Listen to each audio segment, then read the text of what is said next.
Boa tarde, eu sou a Denise. Eu não pode falar, desculpa. Também não pode falar, desculpa. O seguinte, hoje essa apresentação ela vai ser uma apresentação um pouco diferente. A gente tem a ideia de não decepcionar vocês, não é um case, a gente não vai falar sobre metodologias, não vai falar sobre novas técnicas ou novos frameworks.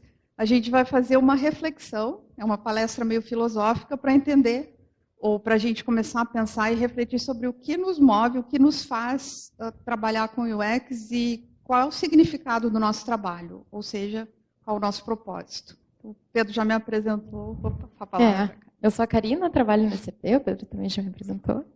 Bom, pode passar. Então, para começar,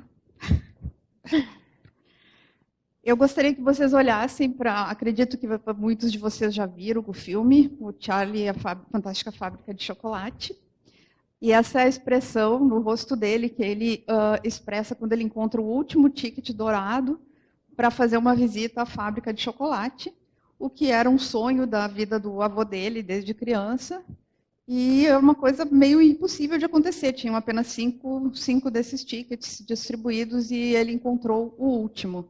Ofereceram para ele até $500, o que na época era muito dinheiro.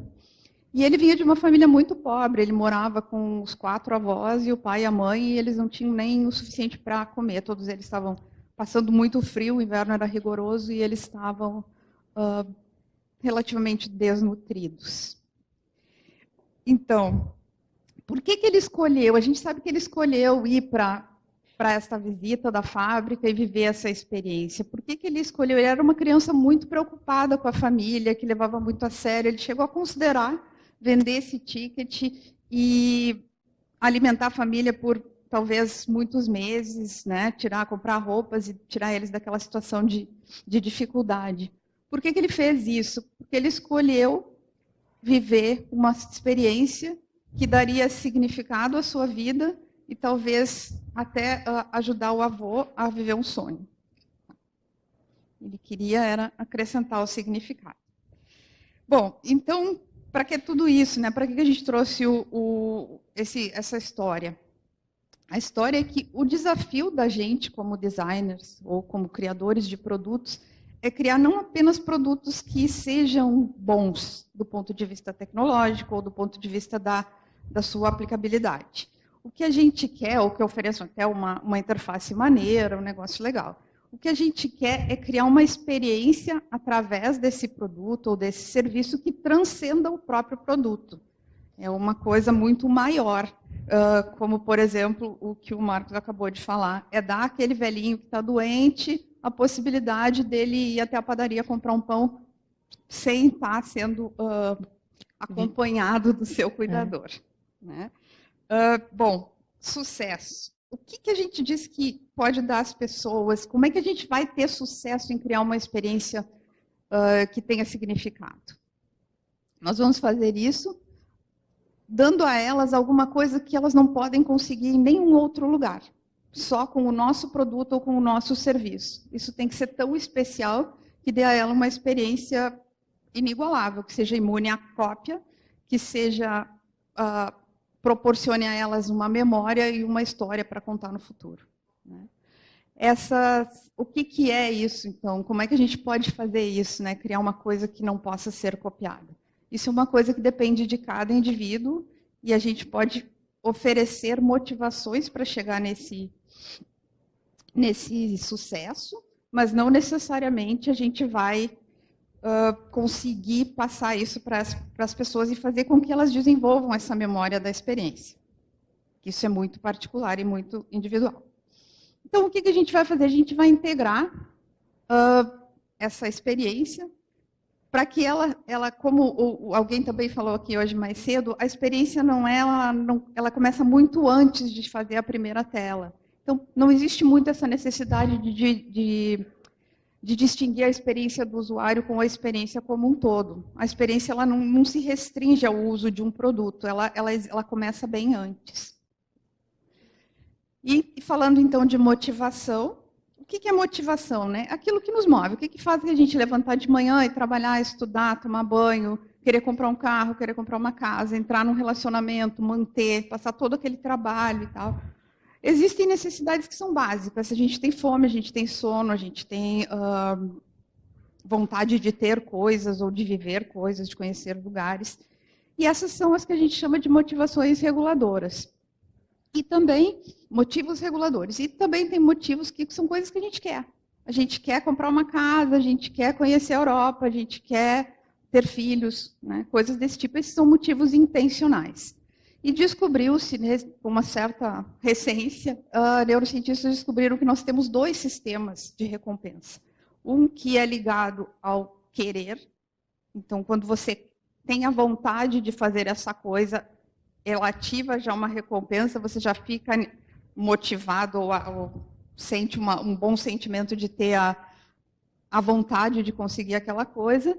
E um outro sistema, que eles são próximos no cérebro, mas é um outro sistema, que é ativado quando você efetivamente conquista, pela alegria da conquista daquela vontade ou daquele desejo, daquela intenção.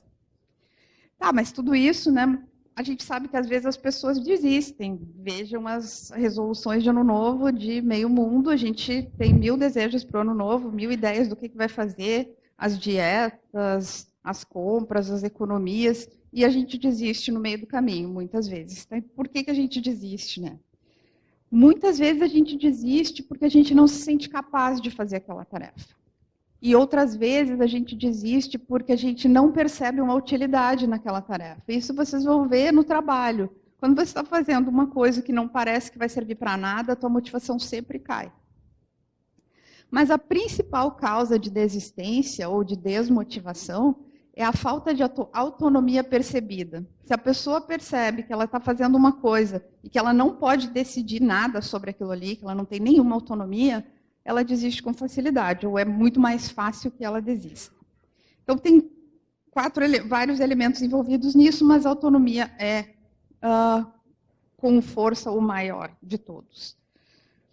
Bom, além disso, tem coisas que a gente pode fazer para promover essa motivação, né? Então, seriam esses motivos reguladores, a gente nem vai falar sobre isso, vamos falar sobre os motivos intencionais. Por exemplo, eu quero que o meu funcionário esteja feliz na minha empresa. O que eu vou fazer? Eu vou tentar dar incentivos para que ele se sinta melhor. Só que tem um problema com esses incentivos, porque eles são externos. E incentivos, essa motivação externa ou extrínseca, ela é alimentada por fatores externos aos quais a pessoa pode se acostumar. E o que a pessoa realmente dura? O que a gente consegue manter como motivação? É o que a gente chama de motivação intrínseca. Isso acontece quando a gente vê um valor naquela atividade que a gente está fazendo, ou quando a gente tem algum prazer derivado dessa atividade. Então, seria muito simples, né? Como é que eu vou manter o meu empregado motivado? Eu vou fazer com que ele veja valor no que ele está fazendo e que ele sinta prazer no seu dia a dia. Só que isso é muito mais fácil de falar do que de fazer, porque como é que você faz isso? Primeira coisa, você tem que conhecer muito bem, como foi falado, né? Já também, graças a Deus, todas as outras palestras falaram um pouco sobre o quanto é importante a gente conhecer o contexto do nosso usuário, conhecer a cultura dele, conhecer todas as coisas envolvidas, as emoções que ele sente. E agora a gente vai falar sobre memória, um pouquinho de contexto sobre o que é memória. Porque se nós estamos falando de experiência, a gente quer que as pessoas... que as pessoas tenham boas histórias ou lembrem, criem memórias das suas experiências, a gente tem que entender como é que isso acontece, como é que elas vão guardar as coisas na memória. A memória não é nenhum mistério, ela vem sendo estudada pela ciência desde o fim do século XIX. Teve um período de pausa ali, mas depois vários estudos foram sendo... ela foi crescendo em importância na comunidade científica. E, basicamente, há 3 processos básicos que regem a memória. A gente tem que adquirir uma memória, a gente tem que armazenar essa memória, a gente tem que ser capaz de recuperar depois para usar ela, aplicar no dia a dia, ou até para contar uma história. isso tudo foi estudado e também tem outras coisas que a memória está estudando. É porque que a gente esquece as falhas de memória, as distorções e até mesmo as falsas memórias. E também descobriu-se, e essa é a parte mais importante no que diz respeito ao que a gente vai falar aqui hoje, que os humores eles influenciam as memórias. Então, a gente vai gravar com mais força memórias que estão ligadas a um conteúdo emocional, seja ele positivo ou negativo. E era isto. Com esse E aí, fazendo uma ligação, né? A gente fala muito da experiência do usuário, a experiência que acaba gerando uma memória desse usuário. Isso no mercado, as marcas enxergam como valores intangíveis. Tem os valores tangíveis, que são mensuráveis, enfim, financeiros, mercadológicos, mas tem os valores intangíveis, que surgem a partir dos consumidores da marca. E aí os valores intangíveis, a gente pode dividir em dois grupos, né? As percepções ou atitudes, que daí é a experiência que eu estou tendo com aquele produto ou serviço, por exemplo, um tênis da Nike, né? Ou então até mesmo com o serviço de suporte que está sendo provido aqui no evento, por exemplo. E aí são as memórias, os sentimentos que isso nos causa, as ações, etc. E tem um outro grupo de valores intangíveis, que as marcas também se preocupam, que é financeiro ou comportamental. Daí entra o processo de relacionamento com aquele produto ou serviço, que é adquirir ele, devolver. Isso tudo geram experiências, que por sua vez vai acabar linkando com uma certa memória em relação àquela marca, a gente vai falar um pouco mais adiante. E aí acaba depois te fazendo tomar decisões se tu vai seguir fiel àquele produto, serviço, marca ou não. E aí entra um terceiro termo nesse contexto, e é um termo, enfim, surgiu com Bauman, mas hoje a gente pode ir adaptando, né, que são as memórias líquidas também. Hoje a gente tem, por exemplo, no ciclo da moda, a cada semana surge uma coleção nova, então são 52 coleções por ano, eu já ouvi de cliente. Então imagina como é que uma marca tem o desafio de manter a fidelização desse cliente, a experiência de uma forma positiva, as memórias referentes à experiência positivas, para fazer esse cliente constantemente adquirir produtos de uma marca. Então são termos que hoje, enquanto indivíduos, ou seja, ou empresa, a gente tem que manter em mente que valores intangíveis a gente está entregando com o nosso próprio serviço, porque todos nós somos empresas de nós mesmos, e assim as marcas também. E aí entra um outro item que também tem sido muito comentado, mas mais no mercado de coaching de carreira, coaching de vida, né, life coaching, que falam por aí, que são os valores e propósitos. Isso não se aplica somente a indivíduos. Se aplica também às empresas que querem conectar. Hoje, por exemplo, a gente tem, não sei, uma marca de produtos cosméticos, tá? A Lush. É uma marca que a gente não encontra muito por aqui, acho que não sei, não vi ainda no Brasil, mas enfim. Eles têm uma questão ética enorme de não abusar de animais. A The Body Shop, que tem ali no Iguatemi, é a mesma coisa. E assim por diante. Isso são valores que a marca traz. Valores que conectam. E por marca, quando eu falo marca, pode ser um termo, tipo a IBM, pode ser um desenho, tipo o Starbucks, ou um símbolo, como o da Nike. Coisas que nos remetem, que definem um determinado produto ou serviço e as suas qualidades, as suas ofertas por trás disso. E as marcas, elas entenderam que essa conexão com valores faz aumentar as chances de fidelizar os seus clientes. Então, elas trazem características humanas na hora de posicionar os seus produtos, seus serviços. E aí a gente tem aqui, por exemplo, né, a robustez, que nem o Xbox, plataforma que suporta gráficos de alta definição, ou a própria SAP, que suporta processos de ponta a ponta dentro de grandes empresas, como Nestlé, Porsche, etc. Ou então, entusiasmo, a Walt Disney, né? Eles sempre passam a propaganda de que tu vai ter um tempo feliz dentro dos parques deles, ou a propaganda da Fanta, teve uma época que eles faziam tipo uns avatares South Park, assim, que se divertiam quando tomava Fanta, a tua vida ficava mais feliz.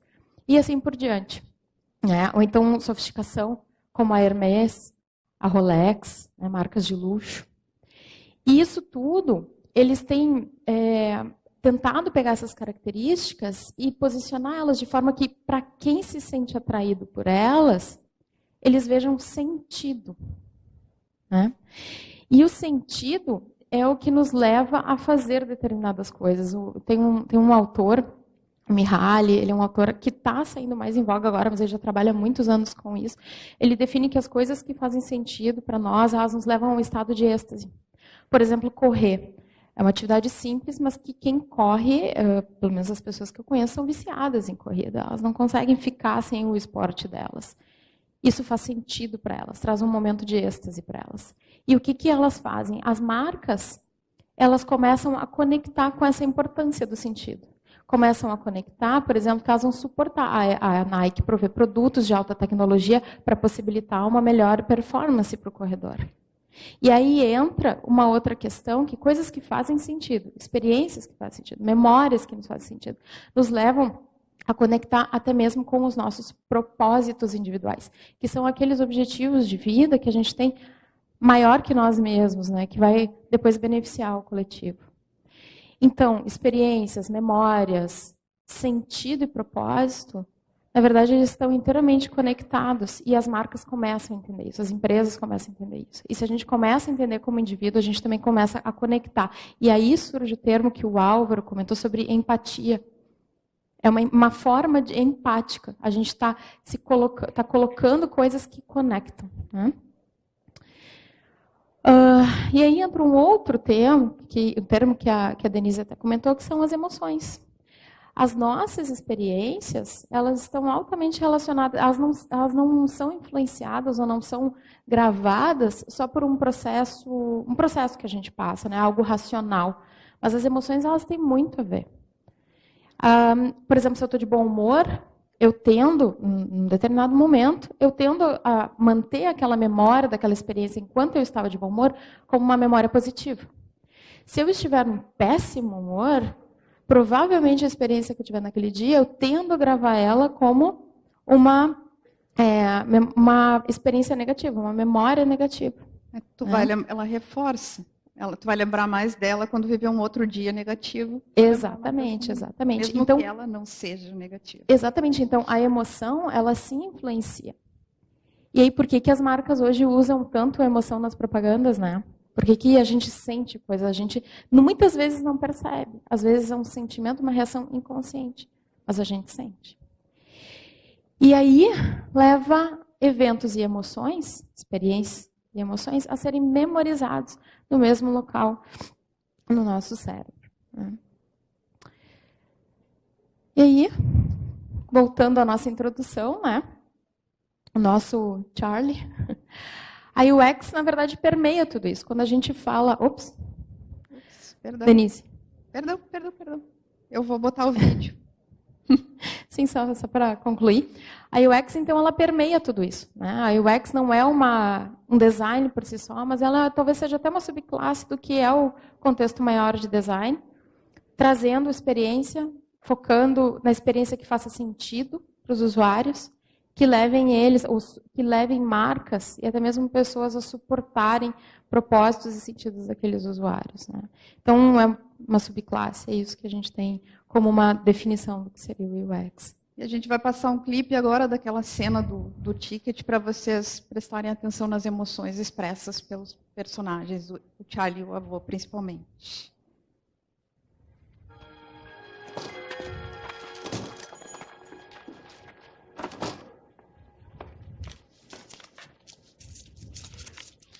One coastal sculptures fudge melon delight, please.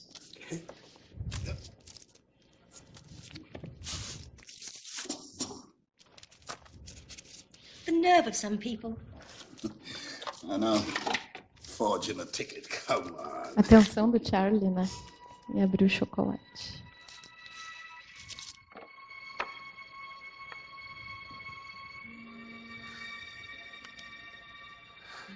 It's a golden ticket. You found Wonka's last golden ticket. In my shop, too. Listen, I'll buy it from you. I'll give you $50 and a new bicycle. Are you crazy? I'd give him $500 for that ticket. You want to sell me your ticket for $500, young man? That's enough of that. Leave the kid alone.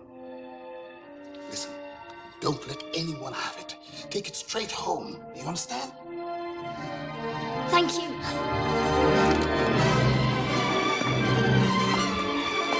Enfim, emoções também. Obrigada. Vamos ter que interromper. Eu vou ter que interromper.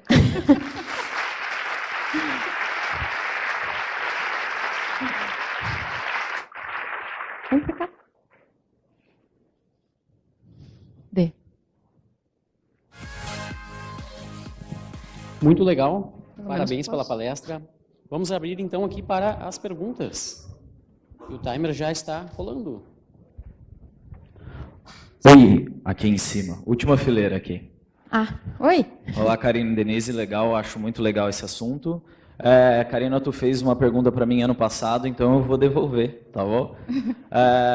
Bom, eu e meu sócio, eu sou de uma startup chamada Cerveja-me e esses dias a gente estava discutindo sobre isso, né? Em algum momento tu falou sobre motivações externas dentro da própria corporação. Eu queria saber qual a visão de vocês, porque a gente estava discutindo sobre dinheiro ou, por exemplo, a mesa de sinuca que o pessoal coloca no escritório, né? Eu queria saber, né? Porque, na minha opinião, o mesmo motivo que atrai as pessoas para a sua empresa pode ser aquele que vai fazer ela sair. Então, eu queria saber a sua opinião sobre isso. Tu responde? Pode responder. Boa pergunta. É uma pergunta, acho que muitas empresas, muitos empresários já se fizeram. Obviamente, todo mundo gosta de dinheiro, né? Se você, o seu chefe lhe oferecer dobrar seu salário, tu vai ficar certamente muito feliz. Só que essa felicidade ela vai durar no máximo 6 meses. Tá? Tem estudos que comprovam que você vai, como ela é uma motivação externa, em pouco tempo você vai se acostumar com os benefícios que ela traz e aquilo lá vai deixar de ser novidade, vai deixar de te proporcionar algum prazer ou algum valor. A mesa de sinuca, por outro lado, ela não vai mudar a vida da pessoa, mas a pessoa passa 8 horas por dia, no mínimo, dentro da empresa. Então, provavelmente, o que tu der para ela em termos de prazer e de satisfação, ele vai continuar por um tempo maior, porque isso é uma experiência.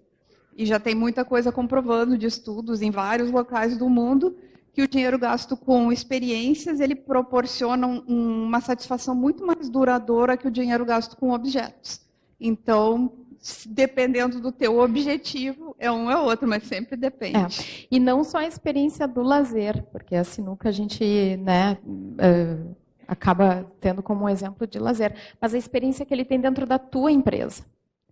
Os valores que a empresa está oferecendo, ou que acredita, elas conectam com os valores do teu funcionário, a maneira como se comporta, é uma liderança, por exemplo, ou é uma gestão coercitiva, tudo isso faz diferença no dia a dia, sabe?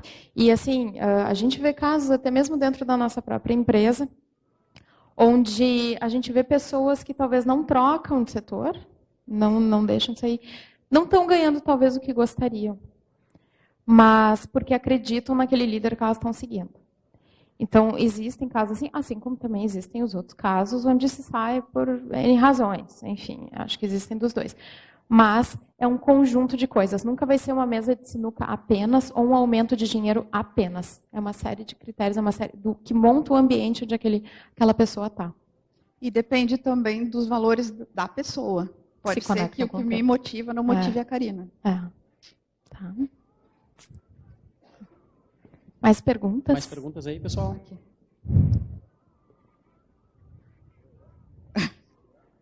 Fala alto. Pode falar que a gente... Fala alto que a gente escuta. A gente ouve.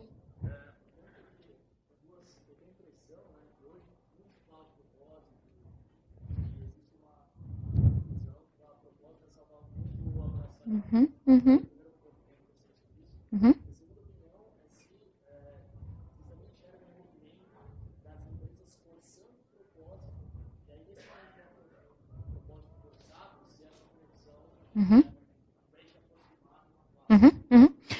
Sobre a primeira pergunta, se propósito é abraçado, não é.